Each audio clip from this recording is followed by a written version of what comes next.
저희가 이제 출판사에서 출간을 기념해서 이렇게 하는 라이브 방송이거든요. 그래서 사실은 저 혼자 진행해야 되고 앞으로 1시간 동안 저 혼자 얘기를 해야 돼서 약간 긴장되긴 한데 아마 긴장이 풀리면 좀 더 자연스럽게 할 수 있을 것 같습니다. 일단 뭐 여러분들이 들어와 주신 것 같은데 일단 이렇게 들어와 주신 분들한테 감사드리고요. 제가 1시간 동안 라이브 방송을 하게 돼서 오늘 과연 어떤 컨셉으로 어떻게 할 건지 많이 생각해 봤는데 그냥 별다른 생각 없이 하는 게 제일 좋을 것 같습니다. 그래서 뭐 도중에 약간 산으로 갈 수도 있고 또 그런 좀 관계없는 얘기를 할 수도 있지만 일단 요즘에 문제될 만한 주제들은 모두 피해가면서 최대한 1시간 동안 재미있도록 제가 노력을 해보겠습니다. 일단 그래도 그 책으로 모인 건데요. 이제 제가 제 이름을 걸고 응급의학과 곽경훈이라는 책을 냈거든요. 그래서 처음에 되게 좋았어요. 이름도 왠지 제가 더 유명해지는 것 같고 좋았는데 이제 생각해 보니까 이게 전국의 서점에 다 이렇게 제 이름이 다 팔려가지고 뭔가 저를 싫어하는 분도 많이 있을 거고 그렇게 할 건데 그분들한테 저와 함께 했던 좋지 못한 추억들을 다시 되살려 드릴 것 같아서 그건 좀 죄송하고 그리고 이게 너무 유명해지면 응급실에서 환자를 볼 때 환자들이 제가 뭔가 유명한 사람이니까 환자들한테 함부로 못 대하고 그래서 되게 까칠하거든요. 근데 까칠하게 못 대하고 되게 착하게 대해주고 되게 가식적인 웃음을 지어야 될 것 같아서 그게 좀 부담스럽긴 한데 일단 저는 원래 그 흔히 얘기하는 여러분들의 관심을 먹고 사는 사람, 나쁜 말로 하면 관종이라고 하는 부류에 속하기 때문에 사실은 매우 만족하고 있습니다. 원래 이제 이번 책은 3번째 책이고요. 제 첫 번째 책은 의사가 뭐라고라는 책을 냈었거든요.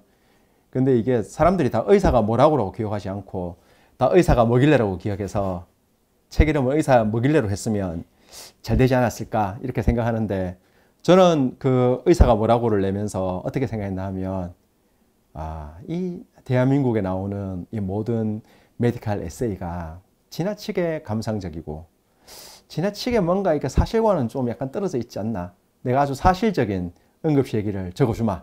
그러면 이제 사람들이 늘 너무 달콤한 커피만 먹다가 진정한 커피를 마시면 그 커피의 맛에 감복하는 것처럼 내가 그런 책을 적으면 엄청 잘 팔릴 것이다. 내가 한국을 대표하는 메디컬 이제 의사 작가가 될 것이다라고 생각하고 아주 사실적으로 적어서 망했습니다. 너무 사실적으로 제가 재미가 없어서 망했거든요. 그래서 이제 그래도 이제 다행히 그 책이 약간은 어떤 그런 언론이나 이런 데로 유명해져서 이제 2번째 책을 적을 수 있는 계기가 됐고요. 2번째 책은 노빈손 시리즈라고 그 의사 노빈손과 위기일발 응급원료센터라는 책을 적었는데 사실은 되게 좀 당혹스러웠거든요. 왜냐하면 의사가 뭐라고를 읽어보신 분이 아마도 없을 것 같은데 혹시라도 있다면 아시겠지만 그 책은 아주 시니컬한 그런 다큐멘터리 같은 책이거든요. 그래서 이제 약간 이런 거죠. 이라크 전을 다룬 엄청 시니컬한 다큐멘터리를 찍었는데 그 감독한테 갑자기 해리포터 시리즈 다음 편 감독해달라고 한 것 같아서 그래서 뭐 일단 출판사에 뭔가 보는 눈이 있으니까 저를 선택했을 것이라 믿고 그 책을 적었거든요. 그러면서 이제 뭘 알게 됐나 하면 얘기가 재밌어야 한다. 재미없는 얘기는 아무도 읽지 않는다. 그래서 제가 이제 의사가 뭐라고의 실패와 그 다음에 아동용 소설을 적으면서 얻은 노하우를 집약해서 오직 흥미 위주로 모든 것은 재미에 그래서 적은 책이 바로 이 책입니다. 여러분이 보고 있는 이 책. 기필코 많이 팔고야 말겠다는 일념으로만 적은 책입니다. 재밌습니다. 제가 사실성을 훼손하지 않는 범위 내에서 최대한 재밌게 적었습니다. 그래서 이 책을 계속 제가 지난 책을 얘기했으면 그렇지만 이게 다 의사가 뭐라고는 굉장히 메디컬 다큐멘터리거든요. 그러니까 아주 건조한 제가 말씀드린 전쟁 영화도 아니고 전쟁 다큐멘터리예요. 그래서 뭐 주인공 나오자마자 등장인물들 대부분이 다 죽어요. 왜냐하면 전쟁터에서 많이 죽으니까. 그래서 뭐 이게 얘기가 더 잘 안 이어지고 뭐 원래 영화에서는 극적으로 해서 막 우리 편이 이기고 막 이래야 되는데 그냥 우리 편이 극적으로 다 죽어요. 그런 식이거든요. 그리고 이제 그 다음에 적은 노빈손 시리즈는 좀 더 재미를 가미해서 경찰 드라마예요. 버디 무비입니다. 그래서 저를 모델로 한 닥터 K라는 사람이 나오고 로빈손이 나오는데, 그래서 전형적인 1990년대 미국 버디 경찰 영화의 공식을 답습해요. 아주 괴팍하고 유능한 베테랑 형사와 천반지축 4차원적인 신참 형사가 만나서 사건을 해결하는 얘기죠. 그리고 제가 기필코 잘 팔고야 말겠다는 일념으로 적은 이 책은 제가 가장 좋아하는 서부극입니다. 여러분, 서부극이 요새는 좀 시들하지만 여러분, 서부극은 굉장히 재밌는 장르거든요. 왜냐하면 아주 상투적이고 아주 그냥 흥미줍니다. 그래서 어떤 거냐면 되게 서부극은 일단 어마무시하게 사악한 집단이 있어요. 아주 사악하고 강력하고 법 위에 군림하고 뭐 시장 보안관 이런 사람도 다 여기 막 빌빌거리면서 막 이렇게 막 잠모였다 하고 마을을 함부로 하는 집단이 있죠. 너무 무서워서 눈도 마주치는. 그리고 그 집단을 그렇게 묵인하는 무기력한 다수가 있어요. 그 사람들은 뭐 시장이라든지 보안관이라든지 이런 사람이 그런 사람들을 어떻게 처리함에도 불구하고 처리하지 못하고 되게 무기력하게 당하고 있는 사람들이 있거든요.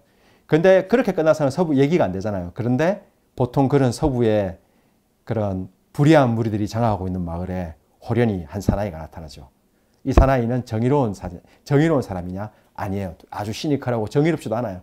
뭐 그냥 술집에서 시비 붙으면 이 사람도 그냥 상대방 때리고 뭐 모욕당하면은 바로 총 꺼내가지고 결투하고 그냥 자기만을 위해 사는. 그리고 보통 과거의 상처가 한두 개쯤 있고, 예를 들어 남북전쟁이 끝나고 난 뒤에도 남군의 군복을 입고 다닌다든가, 근데 또 알고 보니까 뭐 무슨 전투에서 혼자서 북군 20명을 죽였다 뭐 이런, 하여튼 그런 사람이 그 마을에 나타나요. 나타나서 사실은 별로 휘말려들고 싶지 않았는데 뭐 이 사람이 예를 들어 뭐 술집에 가서 위스키를 한 잔 먹고 있는데 그 사악한 무리의 끈아풀 같은 애가 시비를 걸어가지고 이 사람한테 모욕을 줬다거나 뭐 하여튼 이런 걸로 이 사람이 그냥 아주 개인적인 그런 이유 때문에 이제 쉽게 말해서 시체만은 꼭지가 돌죠. 그래서 아주 화가 나고 그러면서 이제 이 사람이 총을 뽑아서 그 마을을 장악한 사악한 자들을 모두 다 응징하고 끝나는 게 전형적인.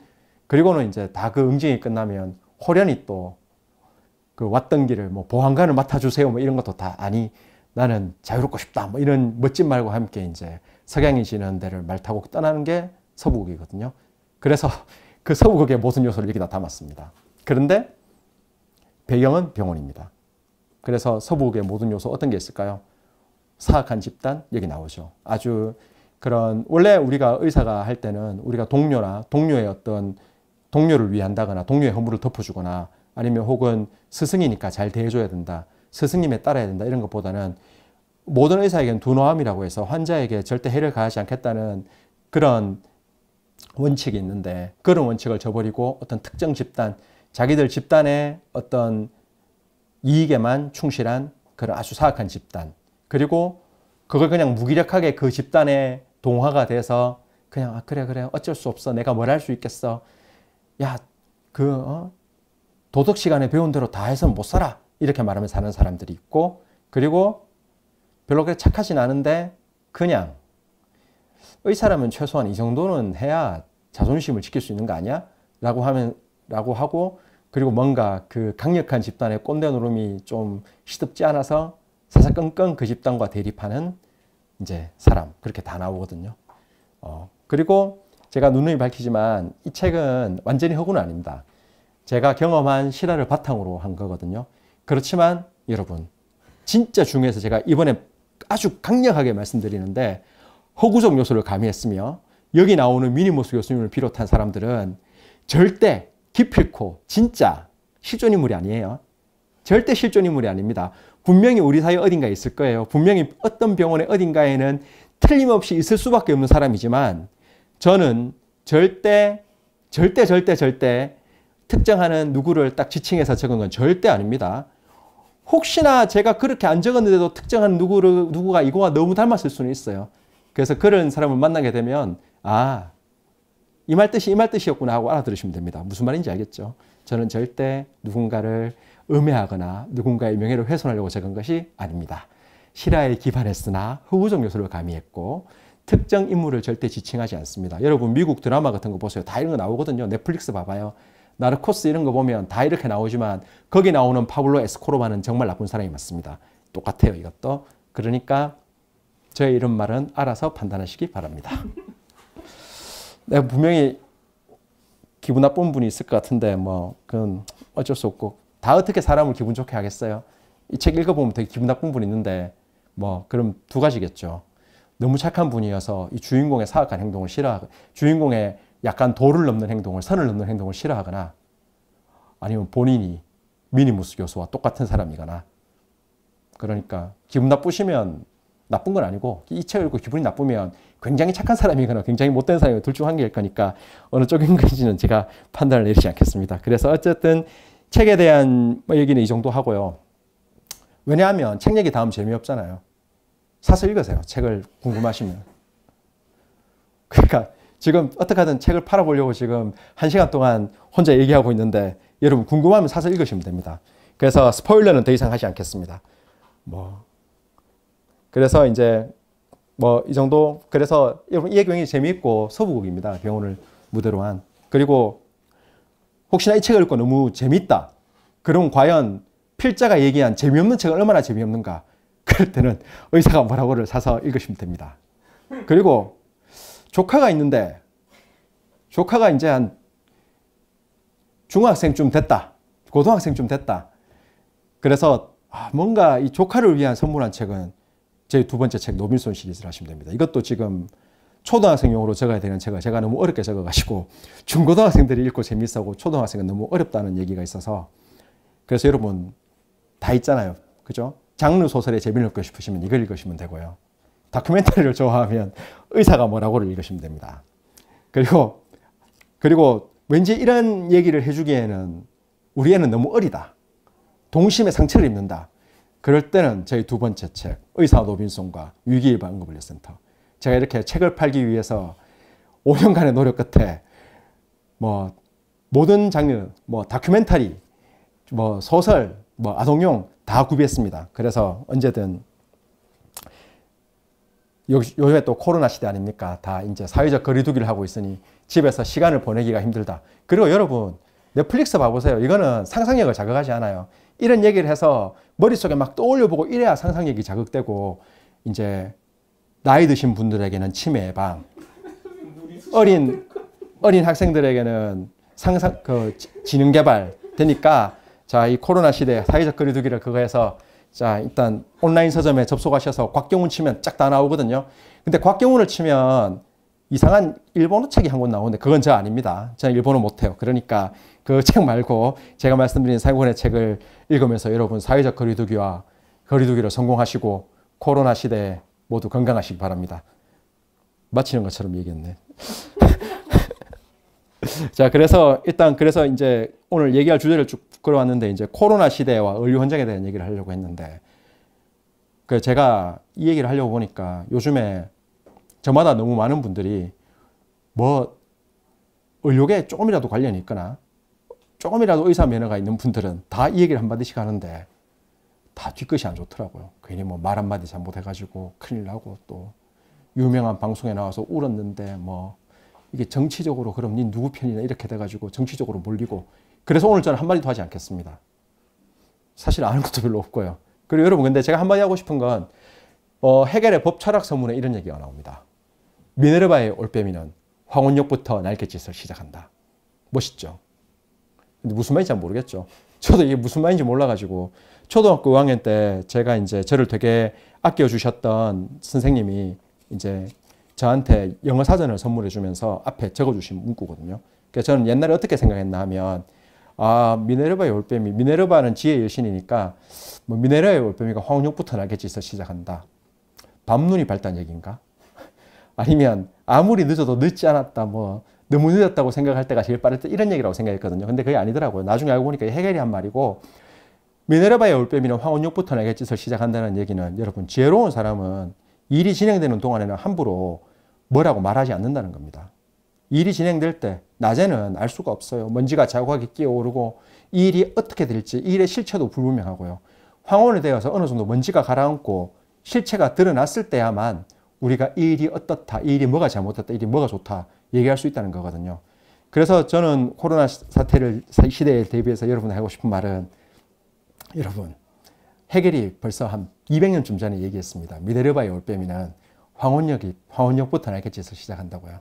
지금 말하는 게 의미가 없습니다. 지금은 모두 단결해서 사회적 거리 두기를 하면서 의료진을 믿어주시고 또 이제 정부는 정부 나름대로 민간은 민간 나름대로 또 의료진은 의료 나름대로 우리가 있는 자세에서 최선을 다하면 되는 것이 지금 뭐 누가 잘했니 뭐 못했니 이 중국놈들 때문이니 뭐 어쩌니 저쩌니 뭐 왜 뭐 준공 폐렴으로 부르면 왜 안 되니 뭐 이런 얘기해서 지금 의미가 없겠죠. 그게가 뭐 좋아지는 게 있습니까?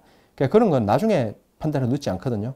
그래서 괜히 그걸 또 지금 쓸데없는 얘기를 하니까 다들 문제가 생기는 것 같아요. 그래서 오늘 제가 하고 싶은 말은 코로나 시대를 대비해서 제가 하고 싶은 말은 미네르바의 올빼미는 황혼역부터 날갯짓을 시작한다. 우리 내년쯤 돼서 이 얘기를 지금을 돌이켜보면서 우리가 얘기하면 더 건설적이지 않을까라는 것이고 더 중요한 것은 여러분 사회적 거리두기를 할 때는 독서를 하시고 독서를 할 때는 곽경은 꼭 기억해 주십시오.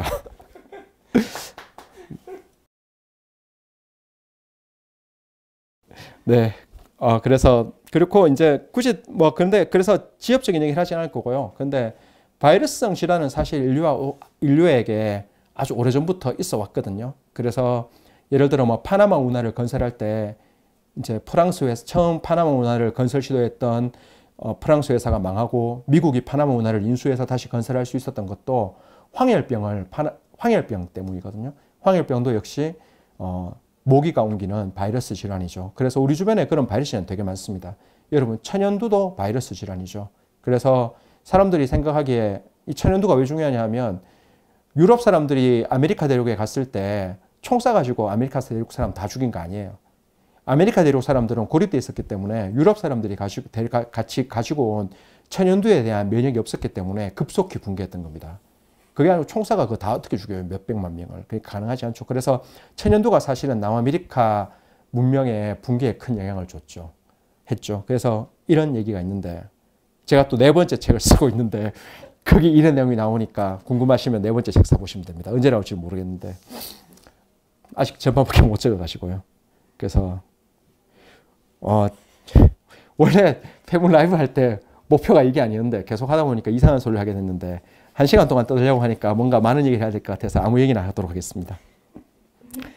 그래서 그래서 뭐 전염병은 인간과 밀접하고 앞으로도 지속되고 앞으로도 계속 반복될 거거든요. 사실은 우리가 아는 20세기의 시작도 1914년 1차 세계대전이 끝나면서 1918년부터 이제 스페인 독감이 유행하면서 20세기가 시작했거든요. 그래서 이제 또 20세기, 21세기를 건너오는 이 마당에도 역시 바이러스가 한 획을 긋고 있다고 생각이 되는데 아마 바이러스는 인간의 오랜 친구 같은 애정이 점철된 오랜 적이자 친구 같은 거라서 이번이 처음도 아닐 것이고 이번이 끝도 아닐 것이거든요. 그런데 이제 그래도 인류는 한 걸음씩 나아가고 있으니까 이걸 통해서 교훈을 얻고 우리가 더 앞으로 잘 대처할 수 있지 않을까 싶습니다. 그 페북 질문 정리한 거 네. 그런 거 한번 쭉 네. 답변 한번 해주시면 좋겠습니다. 네, 알겠습니다. 페북 질문은 페북에서 이분들 이름 읽고 얘기하면 되는 거죠. 예. 자, 페북에서 배영경님께서 해주신 질문. 응급의학과에서도 수술 실습하는지 궁금합니다. 수술 실습은 응급의학과에서 하진 않고 수술 실습은 의과대학생 때 하죠. 그래서 의과대학생 때 보면 본과 3학년부터 PK라고 있어요. PK. 그게 원래 폴리클리닉인데 독일어입니다. 그래서 PK입니다. 왜 폴리클리닉인데 클리닉이면 C니까 PC 아니냐 하는데 원래 옛날에는 독일이 굉장히 의학에서 중요한 역할을 했기 때문에 독일어 용어가 남아있는 거거든요. 그래서 이제 한 2년 정도 다양한 과를 도는데 그래서 저는 그때 느꼈습니다. 절대 수술하는 과를 하면 안 되겠다. 8시간 동안 서 있고 아주 답답한 건가 8시간 서 있는 것도 힘들지만 이런 거죠. 수술방에서는 수술방의 왕은 교수님이거든요. 그리고 수술이라고 하는 거는 굉장히 특수한 기술입니다. 그래서 제가 결코 아무리 제가 레지던트 1년차 때 똑똑하다고 해도 교수님을 이길 수가 없어요. 그런 경우는 그래서 대가 밑에서 배우는 게 중요하고 특수한 기술을 배우는 거거든요. 그래서 도제교육입니다. 그래서 상급자에게 절대 복종해야 돼요. 근데 이 책 읽으면 아시겠지만 저 상급자한테 절대 복종을 절대 못 하거든요. 그래서 그때 하는 게 뭐냐 하면 야 이건 내가 하다가는 나는 도중에 잘리지 않을까. 교수님한테 입 바른 소리 몇 마디 수술하다가 뭐 잘리지 않을까. 그리고 제가 제 인생의 제일 낙 중에 하나가 높은 사람한테 대드는 거거든요. 높은 사람한테 입 바른 소리 그렇게 하시면 안 될 건데요. 그렇게 하셔가지고는 안 될 것 같은데 제 생각에는 그게 아닌 것 같은데 이렇게 해서 제 생각이 맞아서 높은 사람이 화날 때 제일 기뻐하는데 그 수술방에서 그러다가는 큰일 나고 게다가 그러기도 힘들거든요. 그래서 바로 외과는 제 목록에서 지웠습니다. 그리고 이제 그 다음에 지운 과가 소아과를 지웠죠. 저는 애들을 싫어합니다. 말이 안 통하기 때문에. 말로서 뭔가 이렇게 감화를 시키고 공감을 이루어낼 수 없는 사람은 되게 힘들어요. 그래서 저는 고양이도 싫어하거든요. 왜냐하면 개는 대화가 돼요.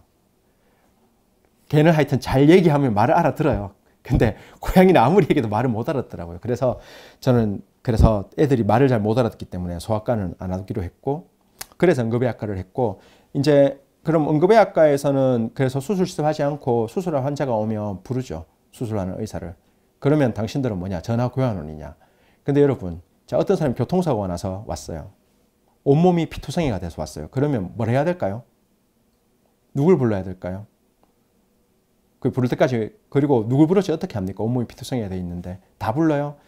그러면 다 불러요? 다 불러서 신경외과, 정형외과, 일반외과, 오만과 다 불러가지고 복잡복잡한 데 와서 그러면 그 부르는 의사들이 다 이야 이거 피투성이가 돼서 왔지만 우리는 숭고한 의사니까 최선을 다해서 우리 과가 아닌 것 같긴 하지만 내가 일단부터 볼게라고 얘기하지 않죠. 이 우리과 환자 야 피투성이 됐다고 우리과 환자가 야 우리과 환자라는 증거가 뭔데 이렇게 나오거든요. 그래서 서로 떠넘겨요. 조금씩은. 그거는 의사들이 나쁜 게 아니라 인간의 본성입니다. 힘든 일을 떠넘기는 거는. 그래서 그래서 응급의학과가 필요한 겁니다. 자, 여러분, 피투성이 된 환자가 교통사고 나서 왔어요. 근데 사실은 얼굴이 피투성이가 되어 있지만 얼굴은 이게 찢어졌을 뿐이고, 그리고 팔은 부러져서 되게 심한 것 같지만은 혈압이 막 떨어져요. 알고 보니까 이 사람이 간에 심각한 손상을 입은 거예요. 그러면 빨리 간에 손상을 입어서 이렇게 했다는 걸 누군가가 빨리 판단해서 알아야 되잖아요. 진단하는 거죠. 그렇게 진단을 하고, 또 알면 뭐예요? 수술해서 치료받을 때까지 살아 있어야 되죠. 그리고 팔 부러진 것도 수술을 해야 되죠. 우선순위를 누군가 정해줘야 되겠죠. 그런 걸 하는 게 바로 응급의학과입니다. 여러분들이 좋아하는, 지금은 종영되었으나 굉장히 인기를 많이 끌었던 메디칼 드라마 하우스를 생각해 보십시오. 하우스가 수술하는 거 봤습니까? 하우스 시술도 잘 안 해요. 하우스 입만 살아 있습니다. 거기서 보면 입만 살아가지고 무슨 환자 오면 밑에 사람 갈구면서 그 병의 원인을 찾죠. 그래서 하우스가 입만 살아있고 하우스가 원인 찾아가지고 자기가 수술하던가요? 수술할 사람 불러서 합니다. 그렇지만 환자를 살린 사람은 하우스의 공이 아주 크겠죠. 왜냐하면 아무도 알지 못하는 원인을 찾아냈기 때문이죠. 응급실도 비슷합니다. 그렇지만 뭐가 좀 다르냐 하면 하우스보다는 더 빠른 시간에 해야 된다.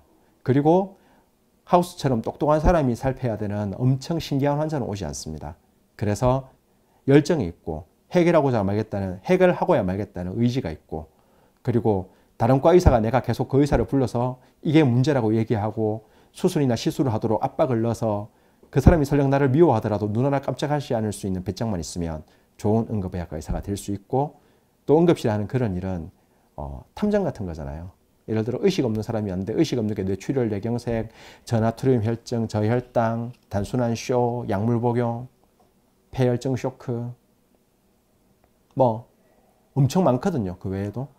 그래서 그거를 빠른 시간 내에 정확하게 진단해서 어떤 시술을 필요하고 그 시술을 어떤 과에서 해야 되고 그런 걸 다 결정해야 그 사람을 부르고, 또 그때까지 환자가 나빠지지 않도록 살려놓는 거는 탐정하고 똑같은 일이에요. 탐정은 범죄자를 쫓고 우리는 질병을 쫓는 게 다를 뿐이죠. 그래서 저는 응급의학과 수술 실습을 하는지 궁금한데, 이게 다른 측면에서는 그 수술하는 과가 더 중요하지 않느냐 이런 말처럼 들리기도 해서 저희도 중요하다는 얘기를 하기 위해서 이렇게 말씀드렸고요. 두 번째 질문은 정승채님. 응급실에서 떼쓰고 화내는 사람 어떻게 제압하시나요? 근데 제압하지 않습니다. 대한민국 법이 있는데. 그 사람 제압하면 저도 폭행으로 걸리잖아요. 제압은 경찰분들에게 민중의 지팡이 부르면 바로 오시거든요. 그런데 이제 이런 건 있죠. 아주 응급실 행패를 부리는 사람이 있어요. 경찰은 그래서 경찰 신고를 했어요. 경찰 간부들이 왔어요. 근데 제가 징징거리면서 저 사람 좀 해결해 주세요. 이렇게 얘기하면 경찰분들 해결해 줄 것 같습니까? 병원이 얼마나 자본했으니까 사람이 이렇게 날뛰는 겁니까? 이렇게 얘기할 수도 있어요. 그래서 왜 이 사람을 해결해 줘야 되는지를 구체적으로 얘기를 해야 돼요. 여기는 응급실이고 응급한 환자를 치료하는 곳인데 이분이 와서 저희가 응급한 상황에 대한 치료를 다 했음에도 불구하고 행패를 부리고 난리를 치고 지금 응급실에는 다른 생명이 위험한 환자가 있으며 또 응급실은 언제 어떻게 더 심각한 환자가 실려와서 빨리 처치를 해야 될지도 모르는데 이분이 여기서 우리의 진료를 방해해서 있는 사람, 여기 지금 있는 환자들의 생명을 위험함과 동시에 곧 실려올지도 모르는 잠재적인 환자의 생명도 위협하고 있으니까 이분은 응급의료에 관한 특별법 위반으로 현행범으로 체포해 주시기 원합니다. 라고 얘기하면 경찰관분들이 바로 잡아갑니다. 그러면 잡아가면 어떻게 되느냐? 귀찮아요.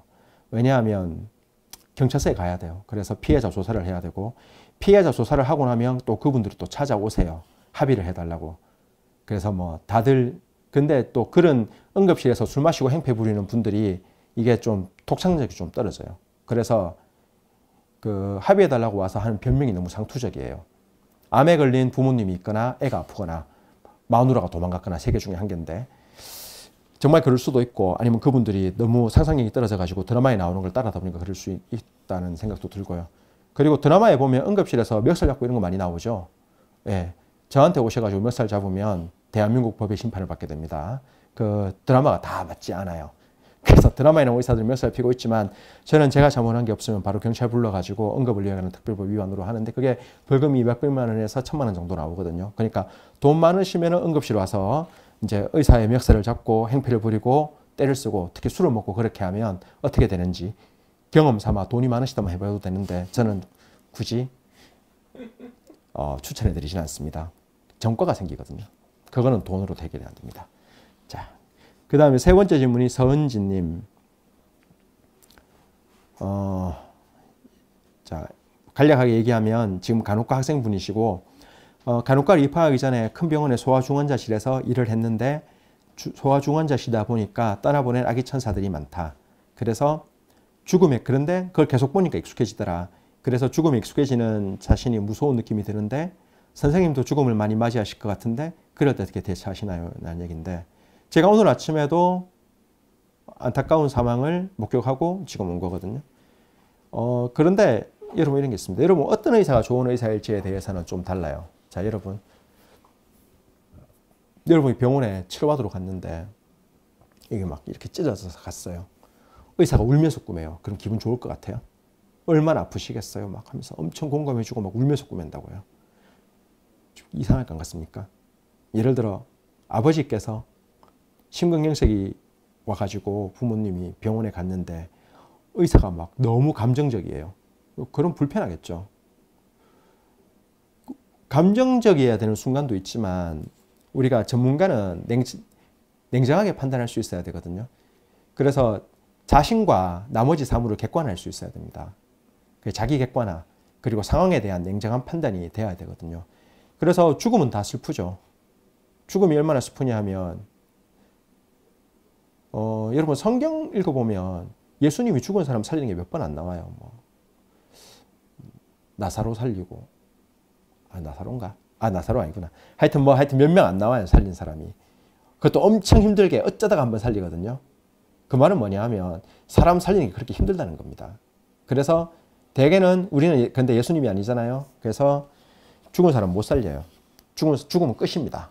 그렇기 때문에 생명은 소중하고 죽음은 돌이킬 수 없는 불가역적인 그런 이벤트죠. 그래서 함부로 죽음을 얘기해서는 안 되고 또 어떻게 하든 환자가 죽음을 맞이하지 않게 하기 위해서 환자가 죽음에서 회피할 수 있도록 최선을 다하는 의사가 맞는데 그 죽음에 대한 두려움에 의사가 굴복한다거나 혹은 환자의 슬픔에 공감하여서 냉정한 판단을 못하게 되면 그거는 모두에게 다 좋지 않아요. 환자에게 좋지 않고 의사 자신에게도 좋지 않습니다. 여러분 환자가 와서 죽었다고 1년 360일 우는 의사가 과연 유능한 의사일지 그 사람의 정신상태가 정상적일지 생각해 보셨습니까? 그래서 좋은 의사는 환자의 아픔에 공감하되 그 슬픔의 감정에 휘둘리지 않는 의사가 되어야 된다고 생각하거든요. 그래서 저는 죽음을 맞으면 안타깝죠. 그리고 살리지 못했다면 더욱더 안타깝겠죠. 그렇지만 제가 최선을 다했고 어쩔 수 없이 맞이할 수밖에 없는 환자의 죽음이라고 한다면 그거는 담담하게 또 그 시간을 감내하는 것이 옳지 않을까 싶습니다. 그래서 사실은 뭐 죽음을 맞이한 어떤 느낌이, 보통 우리가 어떻게 대처를 한다는 거는 그게만큼 자기 힘들고 슬프고 어떤 의미를 부여하는 거잖아요. 저는 그냥 같은 일상을 살아갑니다. 뭐 술을 엄청 퍼마시지도 않고 뭐 엄청 그걸 잊기 위해서 뭐 엄청 자기 몸을 학대하며 운동을 하지도 않고요. 그냥 늘 하는 운동하고 밥 먹고, 다만 다음 똑같은 환자가 왔을 때는 더욱더 최선을 다하겠다고 다짐을 하지만 그 이상의 감정은 가지지 않습니다. 그 이상은 사실은 감정 소모라고 생각하거든요. 그래서 제가 처음에 의사가 뭐라고 써서 망한 이유가 그거 같아요. 그런 감정 소모가 너무 싫어가지고, 너무 의사들이 쓴 책에 너무 감정 과잉이 많아서 제가 감정을 아주 배제하고 담백하고 현실적인 얘기를 적었더니만 재미가 없어서 책이 안 팔리더라고요. 그래서 여러분, 이 책은 아주 감정적입니다. 근데 그게 우는 감정 이런 게 아니고 아주 막 투쟁하고 이런 얘기를 같이 감정적이에요. 그래서 그런 로드리게스 감독의 영화 같은 그런 책이니까 재밌을 겁니다. 기승전 다 책 선전인데, 여러분 여기 출판사예요. 여기 출판사. 이 공간도 출판사고, 우리 오늘 이 방송하는 목적이 책 팔려고 방송하는 겁니다. 그러니까 기승전 책 선전일 거니까 감안하시고 들으십시오. 자, 그리고 임유진 씨가 좋은 질문을 해주셨는데, 응급실에서 의사 선생님과 간호사 선생님들은 서로 원활하게 소통하시는지 궁금합니다. 서로 원활하게 소통해야겠죠. 사람을 살리는 일을 하는데 서로 말 안 하고 내외에서는 사람을 살릴 수 없겠죠. 그렇지만 그래서 원활하게 소통은 해야 합니다. 그런데 정말 원활하게 소통을 하는 사람도 있고 원활하게 소통을 하지 못하는 사람도 있죠. 그거는 모두 다 제 생각에는 존중의 문제라고 생각합니다. 옛날에 제가 제가 레지던트 때 어떤 다른 임상과 레지던트가 인턴을 막 야단치는 걸 봤어요. 그래서 제가 물어봤죠. 그 인턴 그 레지던트가 왜 야단치는지 모르겠는데 하여튼 인턴을 불러서 니 왜 야단 맞냐고 물어보니까 야단 맞은 이유가 간호사 보고 간호사 선생님이라 불러서 야단 맞았답니다. 그래서 좀 웃겨서 제가 그 레지던트를 다시 불렀어요. 인턴을 하시는 레지던트가. 그럼 간호사 선생님이라 부르지 니 뭐라고 부를 건데. 그리고 여기 수간호사나 주임간호사 이런 사람은 거의 뭐 고모나 이모 같은 나이인데 그럼 니 뭐라고 부를 테네? 뭐라고 부를 거야? 하니까 그걸 왜 선생님을 부르냐고. 그럼 뭐라고 부르는데? 이모라고 부를 수는 없잖아. 그럼 아줌마라고 부를래? 하니까 어이 여기 이렇게 부르면 된다는 거예요. 그래서 제가 어처구니 없어가지고 제가 그래서 저는 그냥 선생님이라고 불렀습니다.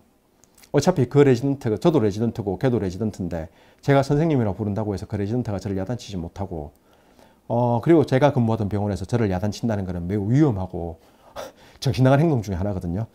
괜히 야단치다가 말로 박살나는 수도 있고, 뭐 말로 박살이 안 나면 뭐 이렇게 되는 수도 하여튼 있습니다. 그래서 간호사한테 선생님이라고 부른다고 해서 의사가 부족한 게 아닙니다.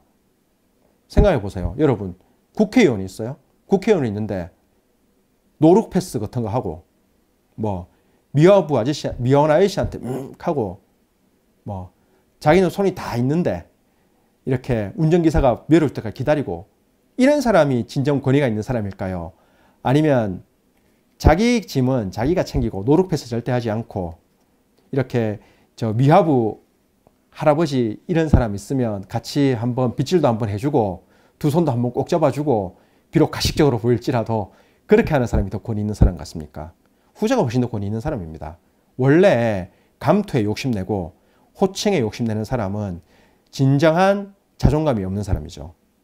진정한 자존감이 있는 사람은 자기가 존중받고 싶기 때문에 남도 존중해 준다고 생각하거든요.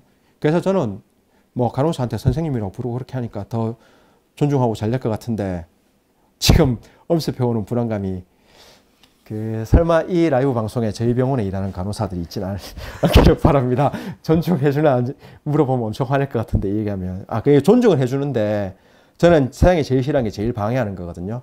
제가 존중하건 뭐 하건 말건, 뭐 예를 들어 저는 소크라테스, 예수님, 부처님, 뭐 마호메트는 안 되겠다. 이거 이슬람교도는 무서우니까. 일단 뭐 부처님, 예수님 이런 사람이 살아와서 자고같이 일을 해도 제일 방해하면 저는 미워할 겁니다. 그래서 저는 일할 때 간호사 선생님들한테 되게 존댓말도 쓰려고 대부분은 존댓말을 쓰고 이제 존중하려고 노력하지만 제의를 방해하면 알짤없습니다. 그거는 존중과 다른 거잖아요. 우린 프로니까 서로 맡은 일을 다 해야 되고 맡은 일을 다 하지 못하고 남의 일을 방해하는 것은 따끔하게 얘기해야죠. 그렇지만 그거 말고는 서로 존중해야 된다고 생각합니다. 그래서 서로 존중하는 마음이 있으면 의사소통은 아무 문제가 없다고 생각하거든요. 네.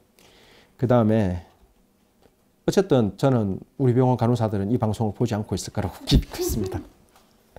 그래서 어제 일부러 얘기도 안 했어요. 혹시 이거 보고 들어와서 이상한 댓글테러 할까 봐. 다행히 없네요. 자, 그 다음 최정은 학생. 간호학생입니다. 응급실에 항상 사람이 많나요? 바쁠 때는 얼마나 바쁜가요? 시장도 사람이 적을 때가 있는데 응급실이라고 늘 바쁘기만 하겠습니까? 응급실도 조용할 때 있습니다. 그래서 저희 이런 게 있었어요. 근데 대학병원 응급실은 되게 붐비거든요. 그래서 보통 병상이 40개인데 제가 있었던 대학병원, 제가 레지던트 수련받았던 대학병원은 병상이 40개인데 늘 환자가 많이 차 있었어요. 어느 날 환자가 3명인 날이 있었거든요. 새벽 깊은 시간에. 그러니까 저희가 그거를 캡처하고 막 이랬습니다. 그때만 해도 휴대폰 카메라 기능이 안 좋아가지고 저희가 이제 화면 캡처로 그 환자 적은 그 환자 명단을 캡처하고 이랬거든요. 그래서 그렇지만 응급실은 일단은 바쁘죠. 바쁘고 사람은 많고 응급실이 정말 응급한 환자가 오면 덜 바쁠 수도 있는데 어떤 거냐 하면 외래 가기 귀찮아서 오르신 분도 있고요. 나는 바쁘니까 밤에 오겠다는 분도 있고요. 내가 중한 증상은 아니지만 나와 같은 VIP가 외래에서 줄을 서서 기다리는 것은 용납할 수 없다고 응급실 오시는 분이 있습니다. 근데 그 정도 VIP 같으면 뭐 병원장님이나 이런 분들이 막 연락받고 내려오시고 이래야 되는데 또 그런 분들일수록 아무도 오지도 않더라고요. 하여튼 그래서 다양한 이유로 응급 증상이 아닌 분들이 응급실 많이 오고 있거든요. 그래서 응급실이 더 붐빈 것도 있고 그게 왜 문제가 되냐 하면 응급 증상이 아닌 사람들로 응급실이 붐비면 그분들 때문에 정말 응급하고 중환 환자가 왔을 때 그 사람이 치료를 못 받는 수가 있어요. 그러니까 여러분들이 아주 경미한 감기 증상, 열도 안 나고 목이 칼칼하다고 응급실에 왔는데 그래서 여러분들 같은 생각을 한 사람들이 많이 응급실에 온 덕분에 여러분의 할아버지, 할머니, 아버지, 어머니가 심근경색이나 뇌출혈, 뇌경색 이런 걸로 병원 왔을 때 응급실 침대가 없을 수도 있고 응급실 의료진이 빨리 그분들에게 진료를 하지 못할 수도 있으니까 응급실은 정말 응급한 상황에서만 오셔야 됩니다. 그래서 뭐 그렇게 하면 그리고 응급실 바쁠 때는 얼마나 바쁜가요? 바쁠 때는 매우 바쁘고 안 바쁠 때는 매우 안 바쁜데 사실은 응급실은 적당히 바빠야지 좀 재미는 그렇고 응급실에 있으면 적당히 바빠야지 뭔가 의사로서 활기가 넘칩니다. 그리고 이제 그 바쁜 게 쓸데없는 걸로 바쁜 거 말고요. 뭐 술 마신 사람이 와가지고 새벽부터 몇 시간 동안 나를 괴롭히고 있다 이런 거 말고 정말 보람차고 정말 아픈 사람을 구해줄 수 있고 뭐 그리고 또 그런 분들에게 그렇게 치료했을 때 아주 그 치료가 잘 돼가 보람을 느낄 수 있고 그럴 때는 바쁜 게 오히려 즐겁죠. 그래서 응급실은 사실은 일상적으로는 바쁠 때가 많은데 가끔 좀 편할 때도 있고요. 근데 그럼 그게 언젠지를 아무도 알 수 없습니다. 응급실은 당장 5분 뒤에 어떤 상황인지 알 수가 없거든요. 그런 불확실성이야말로 응급실의 재미고 또 응급실에서 일하는 묘미 중에 하나죠. 왜냐하면 우리가 나의 하루 일상을 다 예측할 수 있으면 얼마나 재미가 없겠어요. 똑같은 일상 반복하는 게 즐겁진 않잖아요. 그렇지만 응급실은 매우 다이나믹한 일들이 매우 빠른 시간에 벌어지기 때문에 뭐 하루도 지루할 틈은 없습니다. 근데 이 말이 절대 뭐 환자 대충 보겠다 이런 건 아니고요. 그리고 아픈 사람이 나는 중환자를 보면 너무 짜릿하니까 중환자가 많아졌으면 좋겠다 이런 거 아닙니다. 여러분 경찰이 자기가 심심하다고 해가지고 범죄자가 많아지는 거 바라는 거 봤습니까? 그하고 같은 거예요. 그래서 혹시나 오해를 할까 봐 요즘에 이런 데서 말 잘못하면 바로 매장되더라고요. 그래서 지금 엄청 준비를 많이 하고 왔습니다. 혹시 조금이라도 꼬투리 잡힐 말을 하고는 바로 그 말을 이제 뒤엎는 말을 하도록. 네. 그리고 네, 그 다음에 정인영 학생도 간호대 학생이신 것 같은데 응급의학과에서 일하려면 이것만큼은 갖추면 좋겠다. 또는 이런 마인드를 갖고 있다면 이과에 보람차게 일할 수 있겠다고 생각하시는 건 뭐가 있나요? 응급의학 특징은 제가 말했지만은 응급의학은 이 책을 읽어보시면 알겠지만 일 안 하려고 하면 아무 일도 안 할 수도 있어요. 정말. 여기 나오는 미니무스 교수가 그렇거든요. 뭐 교통사고 나서 환자 왔잖아요. 이거 중환이 왔네. 인턴 선생들 빨리 해당과를 다 연락하게. 그러고 가요. 그래도 되긴 돼요. 환자는 죽거나 더 큰 문제가 생기고 엄청난 혼란이 가겠지만 되긴 되거든요. 그래서 일 안 하려고 하면 그 옛날에 왜 개그맨들 하는 개그맨 유행이 있었잖아요. 뭐 어려운 일 하면 이거는 사람 불러야 돼. 사람 불러. 이거 있잖아요. 그러니까 의사 불러. 이 사람 뭐 팔도 다친 것 같고 배도 다친 것 같고 머리도 다친 것 같네. 팔은 정형외과, 배는 일반외과, 머리는 신경외과 다 불러. 그렇게 하면 일하기 엄청 쉽겠죠. 그렇지만 그건 일이 아니잖아요. 그죠? 그리고 환자는 나빠지겠죠. 그래서 그런데 정말 일하려고 하면 그게 뭐가 문제고 그리고 그 과들을 부를 때까지 살려놓고 그 과들 중에서 어느 과부터 먼저 수술을 해야 되고 어느 과는 나중에 해도 되고 그리고 이 문제는 나중에 해야 되고 이런 것들 다 결정해야 되거든요. 그러면서 더 중요한 문제는 결정만 하고 있으면 되는 게 아니라 그 결정을 해서 환자가 중환자실로 가거나 수술방으로 들어가기 전까지 살아있어야 되고 단순히 살아있는 게 아니라 상태가 더 나빠지지 않거나 상태가 호전된 상태로 살아있어야 되거든요. 그러면 응급실에 오는 모든 환자에게 다 개입해야 돼요. 밑도 끝도 없어요. 그래서 응급의학과의 특징은 열심히 일하려고 하면 한도 끝도 없다. 그런데 놀려고 마음먹으면 아무 일도 안 할 수도 있다. 그래서 양날의 칼 같은 겁니다. 모든 사람이 미워하지도 않죠. 왜냐하면 미워할 가치도 없으니까. 모든 사람이 경멸하는 잉여 집단이 될 수도 있고요. 모든 사람이 싫어하긴 하지만 그래도 절체절명의 순간에는 도움을 받고 싶어하는 그런 집단이 될 수도 있어요. 그래서 제 생각에 응급의학과 의사로 일하려면 이것만은 갖추었으면 좋겠다는 것은 호기심과 열정입니다. 그와 더불어서 우리는 환자를 위해서 일하는 거거든요. 동료 의사를 위해서 일하는 게 아니에요. 그래서 환자의 생명을 위해서라면 동료 의사들을 좀 엿먹이고 힘들게 하고 괴롭히고 해서 그래서 그 사람들이 날 미워하더라도 눈 하나 깜짝하지 않는 배짱이 있어야죠. 그리고 여러분 악명도 재산이에요. 악명도 되게 높으면 살기에 되게 편해요.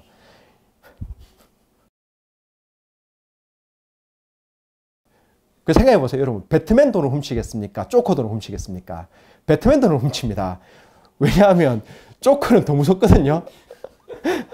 그래서 악명도 그래서 이게 응급의학과 의사로 하면 적당한 악명이 좀 있어야 됩니다. 뭐 너무 사람 좋으면 안 돼요. 프로야구에도 유명한 얘기가 있습니다. 프로야구 감독에 대한 유명한 얘기가 있어요. 사람 좋으면 꼴찌라고. 감독이 너무 사람이 좋으면 팀은 꼴찌를 하죠. 마찬가지로 응급의학과 의사가 너무 사람이 좋고 너무 그런 온화한 분이면 환자가 죽습니다. 응급의학과 의사는 사악한 사람이면 안 되지만은 환자를 위해서는 악명을 즐길 수 있는 그런 사람이어야 돼요. 어쨌든 근데 제일 중요한 거는 뭐 하여튼 그런 게 아니면 뭐 더 그거한 건 우리가 전문가로서 제일 중요한 기본적으로 전문가로서 제일 중요한 거는 돈값을 한다는 거죠. 월급을 받았으면 돈값을 해야 되니까 의사도 월급도 많이 받으니까 열심히 일할 그런 각오가 돼 있는 그런 것들이 다 그러니까 뭐 그런 전문가로서 내가 받는 보수만큼 열심히 일하겠다. 그리고 나는 나한테 주어진 의무를 다하기 위해서는 악명도 두려워하지 않는다. 나는 아무 일도 하지 않고 지낼 수 있는 것과 한도 끝도 없이 많은 일을 감당할 수 있는 것 두 개 중에 한 개를 선택하라고 하면 한도 끝도 없이 많은 일을 감당하겠다는 준비가 되어 있는 분이 응급의학과를 하면 좋을 것 같습니다.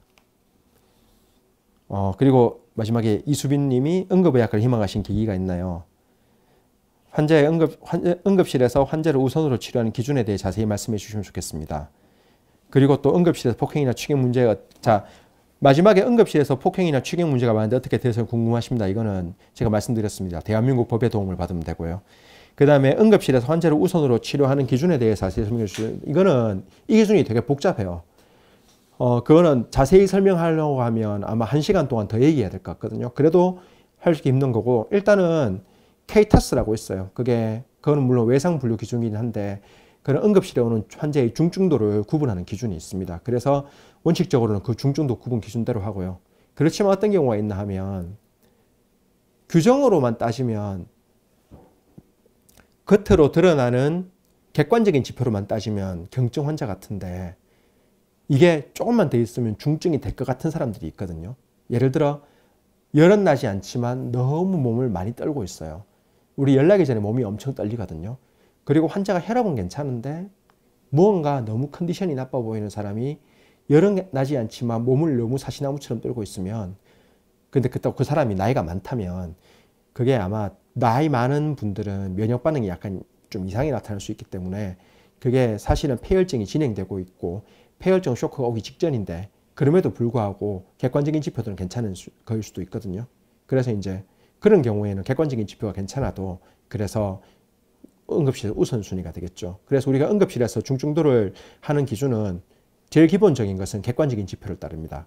그렇지만 기계적으로 객관적인 지표를 따르면 되지 않고 때로는 의사의 직감을 따라야 할 때가 있어요. 그래서 그거는 뭐 다양한 사례를 경험해 보면 알 수 있는 거고요. 그리고 응급의학과를 희망하신 계기가 있으신가요? 라는 질문은 이 책 처음에 나오거든요. 이 책에 나오는데 공부를 못 해가지고요.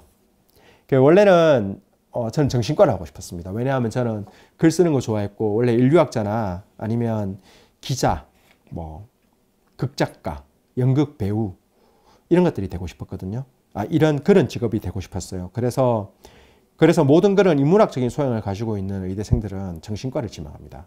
그런데 제가 제가 레지던트를 시작한 2007년, 8년 이때쯤에는 정신과가 이제 그 정재영이라고 해가지고 정신과 재활의학과 영상의학과, 피한성은 뭔지 아세요? 피부과, 안과, 성형외과거든요. 정재영, 피한성 이게 되게 인기 있는 과예요.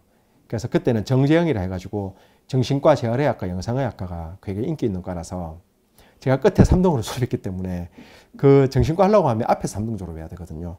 그래서 정신과에 지원을 했는데 바로 뺐습니다. 그걸로는 도저히 안 될 것 같아가지고. 그리고 이제 재성적으로 할 수 있는 과를 하다 보니까 이 책에 나오는데 이 병원 응급의학과가 좀 안 좋아요. 그래서 아무도 안 해요. 그래서 응급의학과를 했습니다. 근데 하다 보니까 잘 맞더라고요. 네, 뭐 그래서 페북 질문은 이 정도인 것 같습니다. 시간이 한 10분 정도 남은 것 같아요. 그래서 뒤에 있는 거 꼭 다 안 하셔도 되고. 이제 시간이 다 간 줄 알았는데 10분이나 남아서. 네, 하나가 슬슬 마무리해. 네, 일단은 마무리하는 말로 꼭 하고 싶은 말은 책이 재밌으니까 그 코로나 시대의 그 사회적 거리두기는 응급의학과 곽경훈님 나와 함께 하시면 아주 재밌습니다.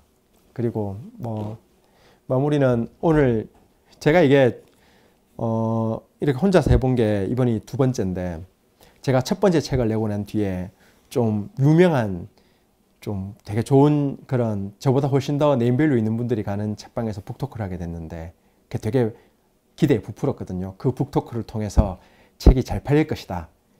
근데 2018년 기억도 납니다. 2018년 12월 27일 2018년 겨울에 제일 추운 날이었거든요. 그래서 사람이 엄청 적게 왔습니다. 그때부터 뭔가 의사가 뭐라고가 잘 안 팔릴 것 같은 불길한 예감을 느꼈는데 심지어 사회를 하기로 했던 책방 대표님께서 집안일 때문에 못 오셔가지고 제가 사회 보고 제가 얘기했거든요. 그래서 그때 이후에 2번째 그 경험인데 근데 그때 경험은 나았는 게 그때는 그 사람들이 있었거든요. 청중들이. 근데 이렇게 하염없이 카메라를 바라보고 하려고 하니까 되게 힘들거든요. 그래서 제가 무엇을 알았나 하면 질문 죄송합니다. 가정에서 필수로 챙겨야 한다는 구급약. 가정에서 필수로 챙겨야 한다고 하는 구급약은 타이레놀 이상 걸 챙겨 놓으시면 안 됩니다. 왜냐하면 응급실에 있다 보면 쓸데없이 이상한 구급약 챙겨놔가지고 먹고 오는 분 많거든요. 뭐 정로환, 설사하는데 정로환 먹으면 좋죠. 그런데 여러분 열이 나고 설사를 하는 세균성 장염 증상에서 갑자기 정로환 먹으면 더 나빠질 수도 있거든요. 그리고 열이 나고 설사를 난다고 생각했는데 의학적으로 설사는 완전히 물처럼 나와야 설사인데 묽은 변만 나와도 설사라고 생각해서 열 나고 묽은 변을 봤는데 정로환을 먹었어요. 근데 배가 점점 더 아파요. 그리고 점점 오른쪽으로 아파져요. 그럼 그 맹장염입니다. 그래서 그런 구급약은 뭐 간단히 열 날 때 먹을 수 있는 타이레놀 정도 비치해 두시는 게 좋을 것 같습니다. 왜냐하면 미국처럼 의료비가 아주 비싸고 의료 접근성이 낮아가지고 병원을 쉽게 올 수 없는 지역에서는 그런 게 중요하겠죠. 그리고 아주 오지에 사신다거나 병원 한번 가려고 하면 1시간 동안 차를 타고 나가야 된다. 그런 데 가능한데 대한민국은 되게 그렇진 않거든요. 대한민국의 대부분의 사람들은 아주 쉽게 응급실이나 병원을 찾아올 수 있거든요. 그래서 타이레놀 이상의 그런 구급약이 필요한 상황이 되면 병원 오셔야 됩니다. 그래서 구급약 챙기면 안 됩니다. 특히 제일 안 좋은 거, 한국 사람이 제일 안 좋은 게 자보고거든. 자보고. 한번 자보고내 가보려고.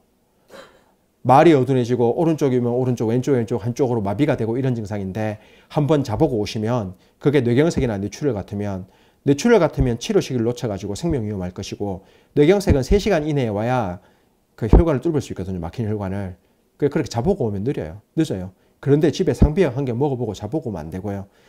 그 다음에 왠지 왼쪽 가슴이 답답하면서 왼쪽 팔도 같이 뻐근하게 당기는데 아 내가 이거 골프를 많이 쳐서 그런가 하고 진통제 한 개 먹고 자보고 오면 다음날 병원 못 오십니다. 왜냐하면 병원은 살아있는 사람만 오는 곳이거든요. 왼쪽 가슴이 답답하면서 왼쪽 위팔이 같이 아픈 증상은 심장 문제의 가능성이 있어요. 심근경색도 전형적으로 쥐어짜는 왼쪽 가슴 통증이 아니라 왼쪽 어깨 통증으로 나타날 수 있거든요. 그래서 쓸데없이 집에 상벽이 많아가지고 진통제 먹고 왼쪽 어깨가 아프고 가슴도 답답한데 하룻밤 자보고 병원에 가려고 하시다가 병원에 못 오는 비극이 발생할 수 있기 때문에 상비약은 타이레놀 정도면 되는 것 같고 물론 아주 멀리 오지에 사신다거나 아주 그런 외딴 지역에 사신다면은 모르지만 그게 아니면 한국처럼 의료 접근성이 좋은 국가에서 상비약을 두는 것은 오히려 전문가인 의사의 판단 없이 약을 먹고 치료 시기를 놓칠 수 있는 문제가 있기 때문에 저는 추천해 드리지 않습니다. 이 의사라서 이런 얘기 하는 게 아니라 정말 저는 추천해 드리지 않고 그래서 저는 저희 부모님 댁에 가면 상비약을 다 버립니다. 그 상비약을 다 버려요. 있어도 의미가 없거든요. 병원에 빨리 와야죠. 그리고 저희 부모는 계속 전화해서 저한테 뭘 물어보는데 전화해서 물어봐서 한 개도 몰라요. 직접 와서 진료를 해야 할 수 있거든요.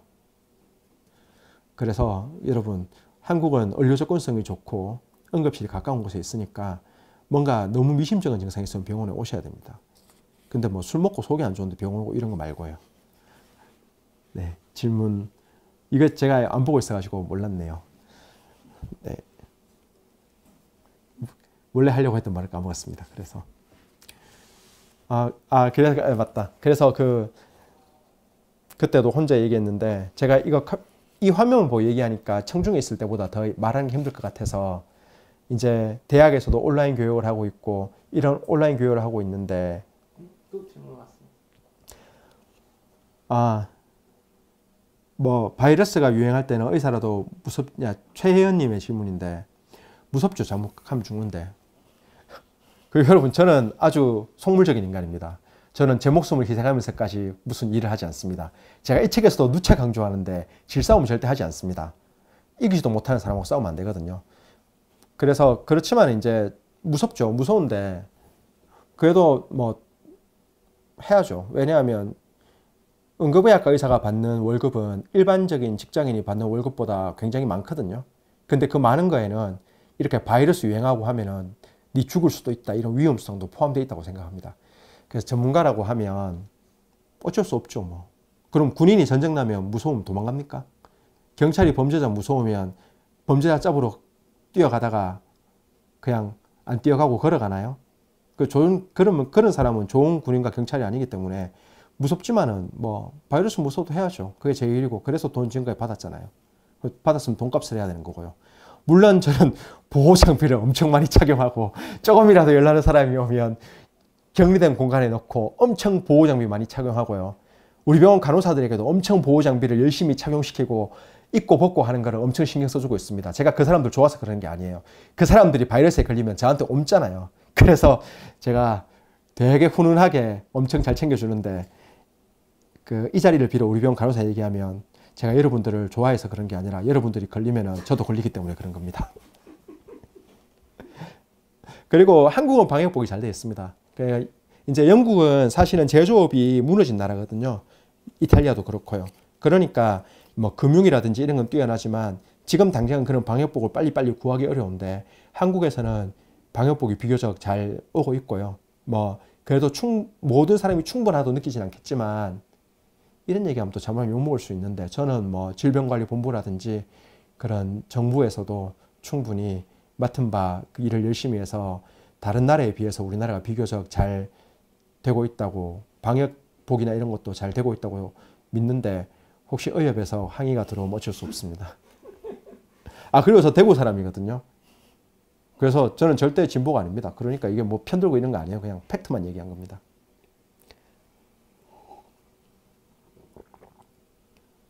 아, 혹시 이분이 영국에서 영국에서 보는 거. 네. 아, 안타깝네요. 여기 저희 전자책도 나와 있거든요. 아, 네. 한번 홍보해 주세요. 네, 전자책은 의사가 뭐라고도 나와 있습니다. 아, 그리고 제가 하면서 알았는데 이 책 되게 싫어하시는 분 많거든요. 사실 의사 중에 싫어할 사람 되게 많을 것 같아요. 되게 좀 짜증나고 밑갈스럽고 이건 지가 뭘 잘한다고 막 전지전능하게 이렇게 적었냐 하는데 이 책에 나오는 모든 사례는 의과대학을 정상적으로 졸업한 의사면 다 알 수 있는 사례예요. 제가 되게 똑똑해가 알 수 있는 게 아니라 그냥 일반적으로 여기 나오는 중환자들 다 봐도 이상한 거 알아요. 그리고 조금만 관심을 기울이면 다 진단할 수 있는 겁니다. 그래서 제가 한참 시간이 흐르고 난 뒤에 지금 전문의로 가진 지식을 가지고 이 책을 적은 건 아닙니다.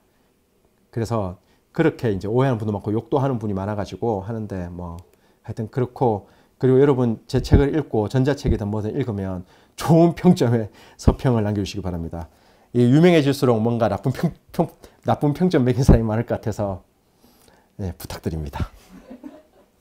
네, 그리고 시간이 다 돼가는데 마지막으로 꼭 한 말씀 드리고 싶습니다.